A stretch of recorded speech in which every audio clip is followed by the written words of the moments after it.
स्वागत है बच्चों आप सबका आपके अपने YouTube channel versatile knowledge master. आज हम क्लास 12 ज्योग्राफी पार्ट 2 के अंतर्गत लेसन 6 जिसका नाम है जल संसाधन के बहुत ही महत्वपूर्ण क्वेश्चन और आंसर को शेयर करेंगे आपके साथ। तो आइए शुरू करते हैं। पहला क्वेश्चन है, भारत में किस नदी बेसिन में भौम जल का पुनः पूर्ति योग्य संसाधन का सबसे अधिक प्रतिशत है? आंसर है गंगा नदी बेसिन। दूसरा है, भारत में कौन सा सेक्टर या आर्थिक क्रिया भी कह सकते हैं धरातली और भौम जल का सर्वाधिक उपयोग करता है? इसका आंसर है धरातली और भौम जल का सबसे अधिक उपयोग कृषि क्षेत्र में होता है। नेक्स्ट है, किस नदी बेसिन का कुल पुनः पूर्ति योग्य भौम जल संसाधन सबसे कम है? ये है सुवर्ण रेखा नदी, यानी इस नदी का सबसे कम उपयोग होता है पानी के लिए, कुल पूर्ति योग्य। ठीक है ना। अगला है, कुओं और नलकूपों द्वारा कुल शुद्ध सिंचित क्षेत्र का प्रतिशत सबसे अधिक किस राज्य में है? तो इसका आंसर होगा गुजरात में। नेक्स्ट है, केंद्र सरकार द्वारा प्रवर्तित जल संभर विकास परियोजना कौन सी है? केंद्र सरकार के द्वारा जल को संरक्षण करने के लिए जो योजना चलाई गई है वह है हरियाली के नाम से। अगला है, आंध्र प्रदेश में लोगों के सहयोग से चलाया जाने वाला जल संग्रहण कार्यक्रम कौन सा है? तो आंध्र प्रदेश में जल को संरक्षित करने के लिए जो परियोजना लागू की है, जो स्कीम है, वह है नीरू मीरू कार्यक्रम, यानी इसका अर्थ है जल और आप। अगला क्वेश्चन है, किन राज्यों में लैगून व झीलों का प्रयोग धरातली जल संसाधनों के रूप में होता है? तो ये है राज्य केरल, उड़ीसा और पश्चिम बंगाल। देश में कृषि विकास की हरित क्रांति की रणनीति किन राज्यों में अधिक सफल हुई है? तो हरित क्रांति से कौन से राज्य ज़्यादा लाभान्वित हुए हैं? ये आंसर है पंजाब, हरियाणा और पश्चिमी उत्तर प्रदेश। अगला है क्वेश्चन बच्चों, जल गुणवत्ता का अभिप्राय स्पष्ट कीजिए। जल गुणवत्ता किसे कहते हैं? तो जल गुणवत्ता से तात्पर्य जल की शुद्धता या अनावश्यक बाहरी पदार्थों से रहित जल से है। जल शुद्ध कब होता है? जब उसमें जो प्रदूषित जो तत्व हैं वो ना मिले हों। उसके बिना जो जल है वो क्या कहलाएगा? हमारा शुद्ध जल कहलाएगा, उसकी गुणवत्ता कहलाएगी। अगला है, देश में अत्यधिक प्रदूषित 2 नदियां कौन सी हैं? आंसर है गंगा और यमुना। दिल्ली से वाराणसी के मध्य गंगा नदी पर स्थित ये नहीं होगा नदी पर स्थित ऐसे 2 महानगरों के नाम बताओ जो अत्यधिक प्रदूषित हैं। तो दिल्ली से वाराणसी के बीच में ये 2 नगर हैं, इलाहाबाद, कानपुर, ये सबसे अधिक प्रदूषित हैं। राष्ट्रीय जल संसाधन की गुणवत्ता का मॉनिटरिंग कौन सी 2 कंपनियां करती हैं? तो ये कंपनियां हैं केंद्रीय प्रदूषण नियंत्रण बोर्ड और राज्य प्रदूषण नियंत्रण बोर्ड, यानी केंद्र और राज्य सरकार की जो कंपनियां हैं ये करती हैं जल की गुणवत्ता का। भारत में जल संभर विकास की शुरुआत किस क्षेत्र से हुई? महाराष्ट्र में अहमदनगर जिले में रौलेगन सिद्ध गांव से। नेक्स्ट क्वेश्चन 2013 में देखिए बोर्ड एग्जामिनेशन में आया हुआ है, भारत में जल प्रदूषण से किन्हीं 2 स्रोतों का उल्लेख कीजिए। पहला है वाहित मल निपटान, नगरीय वाही जल, उद्योगों से विषाक्त जल का स्राव और नाभिकीय ऊर्जा संयंत्र और कृषित भूमि के ऊपर से बहता हुआ जल, ये था। अगला है, राजस्थान के अलवर जिले में चलाया जाने वाला जल संग्रहण कार्यक्रम कौन सा है? तो ये इसका आंसर है अरवारी पानी संसद। अरवारी पानी संसद और इसके अलावा आपने ऊपर पढ़ा नीरू और ये जो परियोजना हरियाली, इन सब के बारे में आपको जो वीडियो आपके लिए बनाया गया है विस्तृत अध्ययन लेसन का, उसमें बहुत अच्छे तरीके से आपको समझाया गया है। तो आप इसमें आपको अगर नहीं समझ में आ रहा तो सबसे पहले आप उस लेसन को देखेंगे, उसके बाद आपको इसमें जो भी ये पॉइंट ये बिंदु आ रहे हैं अच्छे तरीके से समझ में आ जाएंगे।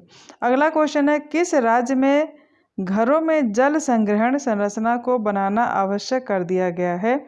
तो ये राज्य है तमिलनाडु। अगला है राजस्थान में वर्षा जल संग्रहण ढांचे किस नाम से जानी जाती है? वर्षा जल संग्रहण का जो ढांचा है वह कुंड अथवा टांका। नेक्स्ट क्वेश्चन, यमुना नदी किन दो शहरों के बीच सबसे अधिक प्रदूषित है? दिल्ली और इटावा।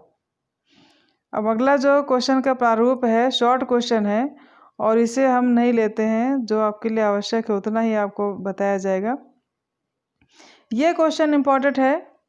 भारत में सिंचाई की आवश्यकता क्यों है? इस संदर्भ में किन्हीं 3 कारणों की व्याख्या कीजिए। तो भारत में कृषि की क्यों आवश्यकता अधिक है? कृषि में जल का उपयोग मुख्य रूप से सिंचाई के रूप में होता है। देश में वर्षा की स्थानिक सामयिक भिन्नता के कारण सिंचाई की आवश्यकता होती है। सिंचाई की बढ़ती मांग के निम्नलिखित कारण है।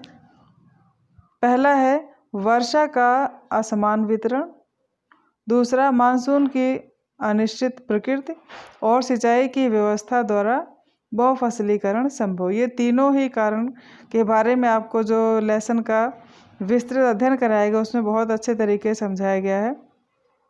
भारत में कुछ राज्यों में भौम जल संसाधन के अत्यधिक उपयोग के 3 दुष्परिणाम। तो कौन से दुष्परिणाम है जिसमें कि अंडरग्राउंड वाटर का सबसे अधिक उपयोग जब किया जाता है तो उसके कौन कौन से बुरे प्रभाव हैं? तो आइए देखते हैं। पंजाब, हरियाणा और उत्तर प्रदेश पर यानी पश्चिमी उत्तर प्रदेश में भौम जल संसाधन के अत्यधिक उपयोग से भौम जल स्तर नीचा हो गया है। बच्चों, जाहिर सी बात है, अगर हम जल अंडरग्राउंड वाटर का अधिक उपयोग करेंगे तो वाटर का जो लेवल है, वाटर लेवल नीचा हो जाएगा। दूसरा बिंदु इसमें दिखाया गया है, राजस्थान और महाराष्ट्र में सबसे अधिक जल निकालने के कारण भूमिगत जल में फ्लोराइड की मात्रा अधिक हो गई है। पश्चिम बंगाल और बिहार के कुछ भागों में संख्या की मात्रा बढ़ गई है। पानी को प्राप्त करने में अधिक ऊर्जा की आवश्यकता होती है। अगला क्वेश्चन, वर्षा जल संग्रहण किसे कहते हैं? वर्षा जल संग्रहण के किन्हीं 4 उपयोगों का वर्णन कीजिए। तो वर्षा जल संग्रहण विभिन्न उपयोगों के लिए वर्षा के जल को रोकने और एकत्र करने की विधि है। तो इसका उपयोग क्यों करना चाहिए? पानी की उपलब्धता को बढ़ाता है जिससे सिंचाई तथा पशुओं के लिए उपयोग किया जाता है। भूमिगत जल स्तर को नीचा होने से रोकता है। मृदा अपरदन और बाढ़ को रोकता है। फ्लोराइड और नाइट्रेट्स जैसे संदूषकों को कम करके भूमिगत जल की गुणवत्ता को बढ़ाता है। वर्षा जल के संग्रहण के इतने लाभ हैं तो आवश्यक है कि वर्षा जल का संग्रहण किया जाए जिससे कि इन सभी लाभों को हम उठा सकें। अगला क्वेश्चन है, भारत में जल संसाधनों का संरक्षण क्यों आवश्यक है? किन्हीं 3 कारणों को स्पष्ट कीजिए। अब भाई, जल संसाधन को हम कंजर्वेशन क्यों करेंगे, क्यों बचा के रखें, ये सभी जानते हैं, लेकिन फिर भी हमें 3 कारण लिखने हैं। तो पहला कारण है अलवणीय जल की घटती उपलब्धता। अलवणीय जल कितना है हमारी धरती पर? 3.1%। तो यह जो जनसंख्या बढ़ने के कारण इसकी उपलब्धता कम होती जा रही है, तो इसीलिए हमें जल संरक्षण आवश्यक है। दूसरा, शुद्ध जल की बढ़ती मांग। तीसरा है जल की स्थानिक व ऋतुगत असमानता। और तेजी से फैलते हुए प्रदूषण से जल की गुणवत्ता का ह्रास होना। अब आइए देखते हैं, अगला क्वेश्चन है जो महत्वपूर्ण है, जल संभर प्रबंधन के लिए सरकार द्वारा उठाए गए प्रमुख कदम कौन से हैं? जल संभर यानी जल को सुरक्षित और संरक्षित बचाने के लिए सरकार के द्वारा कौन कौन से कदम उठाए गए हैं, इनमें हमें 4 बिंदुओं को स्पष्ट करना है। जल संभर प्रबंधन, धरातली एवं भौम जल को दक्ष प्रबंधन जिससे कि वे व्यर्थ न हो, जल संभर प्रबंधन कहलाता है। अर्थात जो धरातली जल है, नदी, तालाब, झीलों, इनका, और जो भौम जल है, भौम जल किसे कहते हैं? Underground water. इन दोनों ही प्रकार के जल को इनका अच्छा प्रबंधन करना, ये क्या कहलाता है? जल संभर प्रबंधन। इससे भूमि, जल, पौधे एवं प्राणियों तथा मानव संसाधन के संरक्षण को भी विस्तृत अर्थ में शामिल करते हैं। प्रमुख कदम कौन कौन से उठाए गए इसके लिए? हरियाली, केंद्र सरकार द्वारा प्रवर्तित जल संभर विकास परियोजना है। इस योजना से ग्रामीण जल संरक्षण करके पेयजल की समस्या को दूर करने के साथ साथ वन रोपण, मत्स्य पालन एवं सिंचाई की सुविधा भी प्राप्त कर सकते हैं। दूसरी जो दूसरा प्रोग्राम है नीरू मीरू कार्यक्रम आंध्र प्रदेश में चलाया गया है। यह भी जल का संरक्षण करने का एक कार्यक्रम है जिसका तात्पर्य है जल और आप। इस कार्यक्रम में स्थानीय लोगों को जल संरक्षण की विधियां सिखाई गई हैं। उसके बाद है अरवारी पानी संसद। यह राजस्थान में जोहड़ की खुदाई एवं रोक बांध बनाकर जल प्रबंधन किया जाता है। आगे तमिलनाडु में सरकार द्वारा घरों में जल संग्रहण संरचना आवश्यक कर दी गई है, अर्थात वहाँ पर जो मकान बनाते हैं वहाँ पर एक पोर्शन ऐसा भी रखा जाता है जहाँ पर कि जल संग्रहण का भी एक स्थान होना चाहिए, वर्षा जल संग्रहण, और जिससे कि हमारा जो पृथ्वी का वाटर लेवल डाउन होता जा रहा है वह लेवल में आ सके। तो ये सभी उपर्युक्त कार्यक्रम जो है स्थानीय निवासियों को जागरूक करने के सहयोग से उनका सहयोग लिया गया है। अगला क्वेश्चन है हमारे देश में जल संसाधन किन समस्याओं से जूझ रहा है। जो जल संसाधन है उसके सामने कौन कौन सी मुख्य समस्याएं हैं। पहला है, देखिए पहले इसका परिचय थोड़ा सा। जल मानव की न्यूनतम आवश्यकताओं में आता है, लेकिन आज जल संसाधन की प्रति व्यक्ति उपलब्धता दिनों दिन कम होती जा रही है। और इससे जुड़ी समस्याएं कौन कौन सी। पहली है जल की उपलब्धता में कमी। जनसंख्या वृद्धि एवं सिंचाई के साधनों में वृद्धि के कारण भूमिगत जल का दोहन बढ़ रहा है, जिससे भूमिगत जल का स्तर दिनों दिन घट रहा है। नगरों की बढ़ती जनसंख्या को पेयजल की आपूर्ति कठिन हो रही है। दूसरी समस्या है जल के गुणों का ह्रास। जल के जो क्वालिटी है वो डाउन होती जा रही है। जल का उपयोग अधिक होने से जल भंडारों में कमी आती है, साथ ही उसमें वाह्य अवांछनीय यानी जो प्रदूषक तत्व हैं वे और सूक्ष्म जीव, औद्योगिक अपशिष्ट आदि मिलते जाते हैं, जिससे नदियां, जलाशय सभी प्रभावित होते हैं। इससे जलीय तंत्र भी प्रभावित होता है। उदाहरण स्वरूप यमुना नदी में यदा कदा आर्सेनिक की मात्रा में वृद्धि। अगला है जल प्रबंधन। जल प्रबंधन के लिए देश में अभी भी पर्याप्त जागरूकता नहीं है। सरकारी स्तर पर बनी नीतियों एवं कानूनों का प्रभावशाली रूप से कार्यान्वयन नहीं हो पा रहा है, इसलिए प्रमुख नदियों के संरक्षण के लिए बनी योजनाएं निरर्थक साबित हो रही हैं। जागरूकता एवं जानकारी का अभाव। जल एक सीमित संसाधन है, हालांकि यह पूर्णीय है। इसे सुरक्षित एवं शुद्ध रखना हमारी जिम्मेदारी है। इस तरह की जागरूकता का अभी भी देश में अभाव है। तो ये था जल संरक्षण की समस्या। नेक्स्ट क्वेश्चन है जल संसाधनों के कम होने के उत्तरदायी किन्हीं 3 कारणों की व्याख्या कीजिए। भारत में जल प्रदूषण को नियंत्रित करने के लिए किन्हीं 2 वैधानिक उपायों को बताइए। तो जल संसाधन कम क्यों हो रहे हैं, कौन कौन से कारण हैं, और प्रदूषण को नियंत्रित करने के लिए कोई 2 उपाय बताइए। तो भारत में जल संसाधनों की कमी के कारण कौन से हैं। पहला है अत्यधिक उपयोग। बढ़ती जनसंख्या के कारण जल संसाधनों का उपयोग लगातार बढ़ रहा है। घरेलू ही नहीं, औद्योगिक क्षेत्र में भी इसका लगातार उपयोग जल संसाधनों में कमी का मुख्य कारण है। कई बार उपयोग के बजाय दुरुपयोग भी इस कमी को और बढ़ा रहा है, यानी कि हम इसका कहीं ना कहीं वेस्ट करते जा रहे हैं, जिससे कि इसकी कमी होती जा रही है। नगरीय क्षेत्रों में धरातल कंक्रीट युक्त होना, यानी पक्का धरातल है पूरा, कहीं ईंट कंक्रीट से बना हुआ। तो बढ़ते विकास व औद्योगिकरण के कारण अब नगरीय क्षेत्रों में कहीं भी धरातल कच्चा नहीं है, बल्कि कंक्रीट से युक्त हो चुका है, जिससे भूमि के नीचे जल रिसाव की मात्रा कम होती जा रही है और भौम जल संसाधनों में कमी आई है। बिल्कुल सिंपल सी ये बात है कि आपने देखा नगर का नाम लेते हैं शहर की इमेज हमारे माइंड में आ जाती है, और शहर किससे बने हुए, ईंट कंक्रीटों से, कच्चा कहीं है ही नहीं। तो जब कच्चा नहीं है, वर्षा का जल नीचे नहीं जाएगा, तो अंडरग्राउंड वाटर का जो लेवल अपने आप कम होता जाएगा। धरती के नीचे तो जल जाएगा नहीं, तो जल की उपलब्धता कहाँ से होगी, जाहिर सी बात है कम होती रहेगी। अगला बिंदु है वर्षा जल संग्रहण के संदर्भ में जागरूकता की कमी। अभी भी हमारे देश में कमी है इस जागरूकता के जल के बारे में। वर्षा जल संग्रहण के द्वारा संसाधनों का संरक्षण आसानी से किया जा सकता है।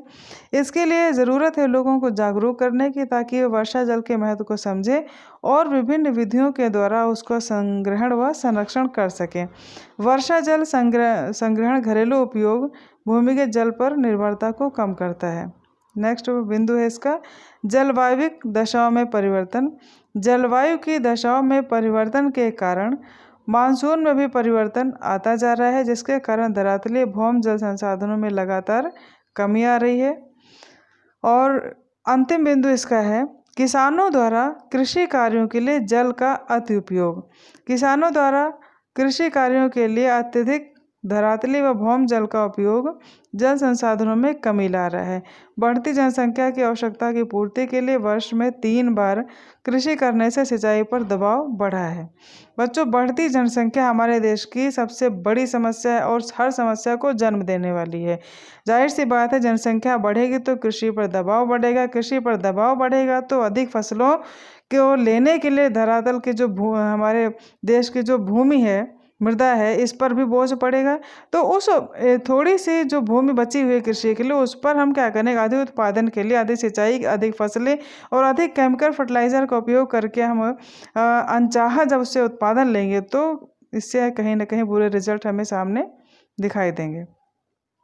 इसके बाद वैधानिक उपाय कौन कौन से किए गए हैं इसमें? जल अधिनियम 1974 में किया गया प्रदूषण का निवारण नियंत्रण, और पर्यावरण सुरक्षा अधिनियम लागू किया गया 1986 में। जल उपकर अधिनियम 1977 में लागू किया गया। ये कानूनी उपाय हैं।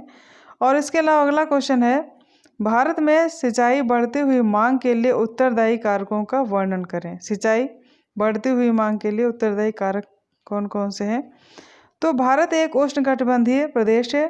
यहाँ सिंचाई की मांग अधिक है। सिंचाई की बढ़ती मांग के कारण निम्नलिखित हैं। पहला है वर्षा का असमान वितरण।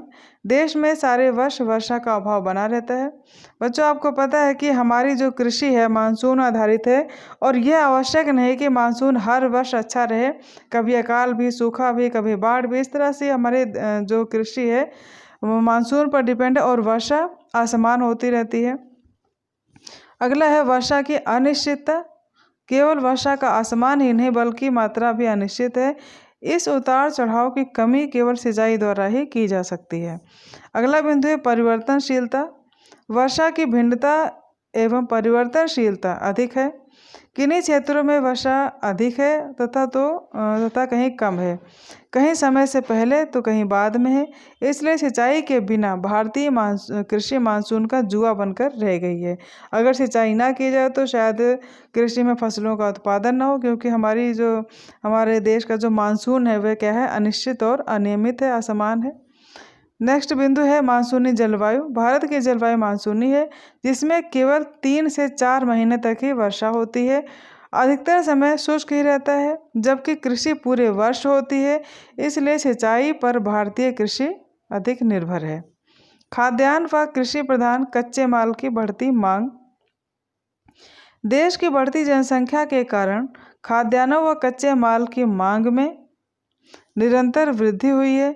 इसलिए बहुफसली कृषि जरूरी है, जिसके कारण सिंचाई की मांग भी बढ़ रही है। तो ये था बच्चों लेसन 6 के बहुत ही इम्पोर्टेंट क्वेश्चन जो आपको बताया गया है, और आशा है कि आपने इन्हें समझ भी लिया होगा। तो आवश्यक है कि आप इनको समझ करके, याद करके इनको कई बार प्रैक्टिस कर लें, जिससे कि आपको एग्ज़ाम में कोई परेशानी ना हो। तो बच्चों, वीडियो अगर आपको पसंद आया हो तो लाइक करें, शेयर करें, और फिर मैं आपसे बार बार यही कहती हूँ कि आप चैनल ज़रूर सब्सक्राइब करें, जिससे कि आपको स्टडी मटेरियल जो भी आपके लिए तैयार किया जाता है उसका नोटिफिकेशन आपके पास बिना किसी रुकावट के तुरंत आ जाए। तो बच्चों, मिलते हैं अगले लेसन के अगले वीडियो में। तब तक के लिए आप अपना ध्यान रखें। Take care. Thank you.